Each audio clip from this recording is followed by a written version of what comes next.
You could be anywhere in the world, but you're here with this campaign. Why is it so important to you personally? It's important to me personally because my sister-in-law had stage 4 colon cancer, and she struggled with some of the addiction in terms of the pain pills and pain medicine and everything else.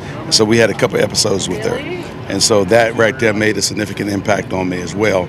I lost a teammate back in the late 90s to a drug overdose.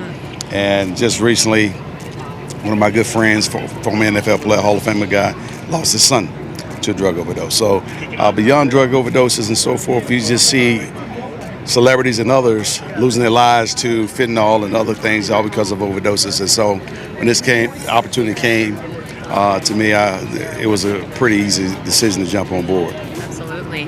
What are some signs that friends and family members can recognize to help be proactive? Some of the signs outside of knowing that someone is actually dealing with drugs or have a drug overdose uses, or you can cut down on your prescribed medication and start to learn to wean yourself off of stuff. That's maybe one of the things. But from a sign standpoint, if a person is non-responsive, pupils are dilated, lips are somewhat purple, at the end of the day, what we call a lay, spray, and stay. Lay them down on the ground. Get the Narcan nasal spray if you have some in your house. You got to have some in your house, or have it in your purse, or have it on you some kind of way. And insert the nasal capsule right there and hit the squirt button and call it 911 and pray that you got it in the system in time to reverse the effects. What would be your message to these young people out here if they see an emergency? They might be hesitant or scared to act. What would be your message to them? Time is of the essence.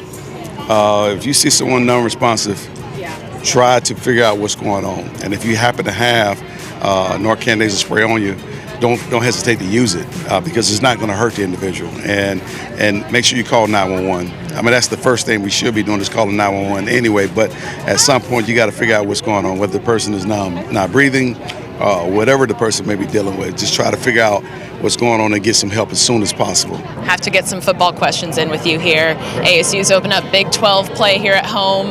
They have quite the stable of running backs led by Cam Scatterbu. Have you been able to watch some of what they've been able to do so far this season? Not really. I mean, so if I'm going to see anything, it's going to be today's event because, of course, I'm an SEC guy. My son is at A&M, and they play today on television as well, so I've been watching that. But for the most part, I'm sure that ASU is excited about being here at home. Kansas is in for a rude awakening because this heat, it's going to change the dynamics of the game.